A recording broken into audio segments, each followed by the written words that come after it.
Hello bookish friends, welcome back to Amanda's Bookish Adventures. It is day 7 of Bookmas, and it's 5 romance releases that are the early beginning the year.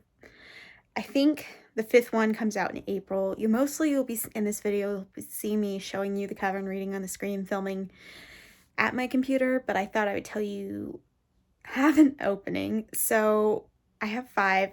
As I said, first couple months of the year, and I'm sure there's going to be some I missed, but these ones had covers and I thought I'd talk about them, and I'm sure we'll get more releases because I am pre-filming later because it's October right now, so we'll probably get more, at least updates of books that are coming out, but right now these are just the top 5 that are coming out the beginning of the year that I'm really interested in. I'm sure there's probably releases I missed, like I said.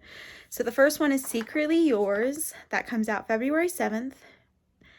X's and O's, January 10th. Take the Lead, February 14th.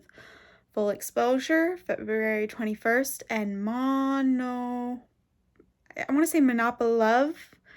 With my dyslexia, I'll just show you the cover and read it and stuff, but those are the first few releases of the beginning of the year. You'll see me again wrapping up the video, but hopefully you enjoy the covers and the descriptions. So Secretly Yours by Tessa Bailey. So it says, Haley Welch fell hard for Julian Voss at 14 after they almost kissed in the dark in his vineyard of his family winery. Now the political hottie has returned to their small town. When Haley is hired to revamp the gardens of the Voss estate, she wonders if she'll finally get that smooch. But the grumpy professor isn't the teenager she remembers, and their polar opposites personalities clash spectacularly. One wine-fueled girls' night later, Haley can't shake the sense that she did something reckless. Then she remembers the drunken secret admirer letter she left for Julian. On sabbatical from his Ivy League job, Julian plans to write a novel, but having Haley garden right outside his window, ultimately distracting, eclectic, chronically late, often literally covers in dirt, and so unbelievably beautiful, she can't focus on anything else until he finds an anonymous letter sent by a woman from his past. Even as Julian wonders about his admirer, he's sucked further into Haley's orbit. Like the flowers she plants all over town, Haley is a burst of color in Julian's gray scale life, from the man who irons his socks and runs over sunny, chronic energy, making zero sense. But there is something familiar about her, and her presence is turning his world upside down. X's and O's. Let's see if I can enlarge it. Come on, enlarge the book cover. Here. There's the book cover. So it says X's and O's. Romance novel connoisseur Tara Chen has had her heart broken 10 times by 10 different men, all of whom dumped her because of her stage 5 clinger tendencies.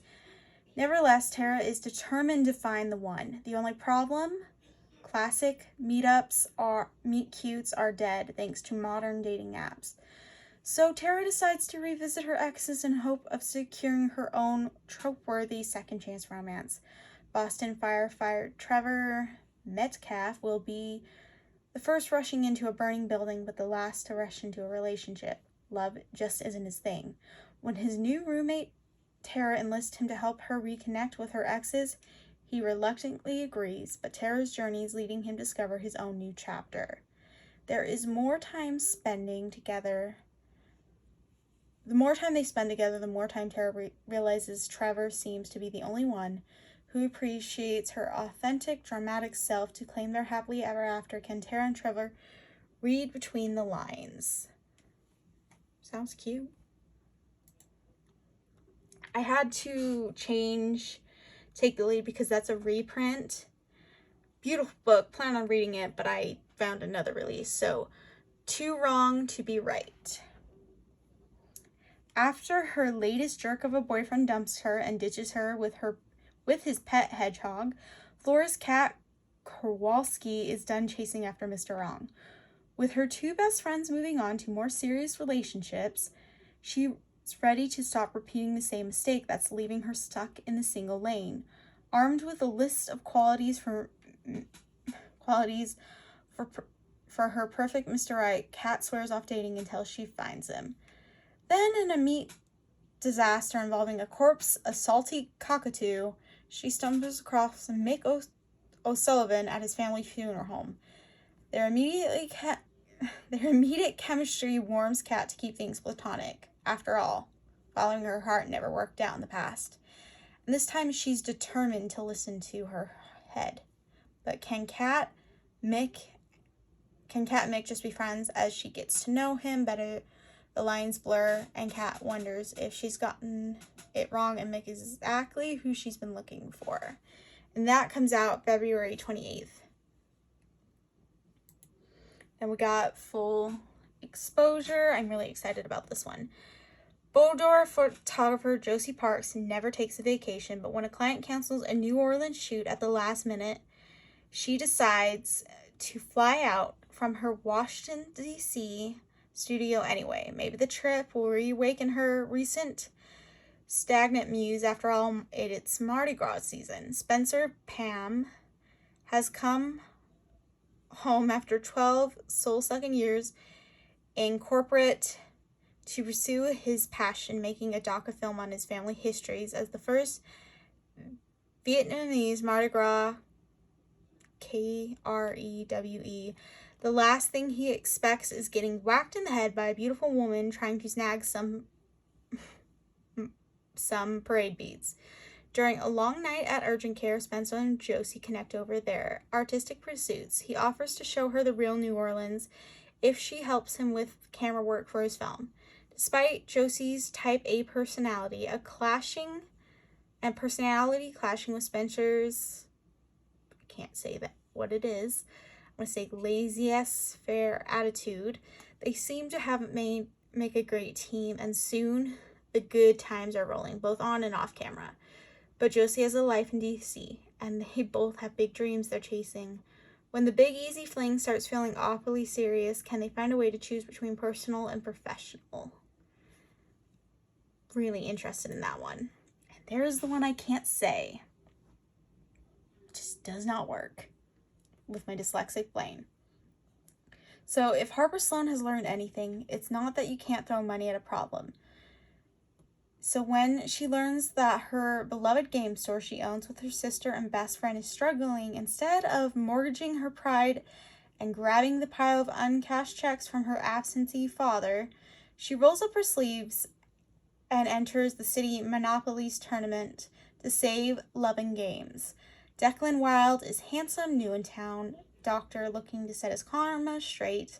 When he pays for Harper's coffee, she's horrified. She quickly repays her debt with interest to prove she doesn't need his charity. But when Declan turns up at Loving Games to enter the tournament, he refusing his business isn't an option. Forced to see each other at every practice, the tension starts to feel challenging beyond the game board as they go over strategies for play. Is their rivalry still just enemies playing games, or has it turned into something more?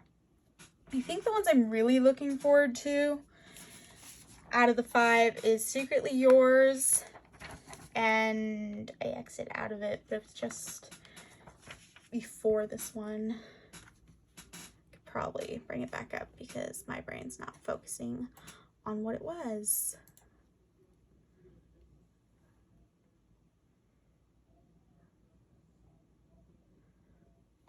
All right, hold on. I'll be right back. I'm really looking forward to Secretly Yours, X's and O's, and Full Exposure. The others I'm interested in well, but I think Secretly Yours and Full Exposure are the ones I'm really high that I want to read, and this comes out February 21st. Well, I hope you enjoyed. That is it for day 7 of this video of Bookmas. Sorry, I'm pre-filming and my brain is scattered at this point. Now, I would like to hear your thoughts on these 5 romance releases. Tell me which one's your favorite. I will see you tomorrow for day 8. Bye for now.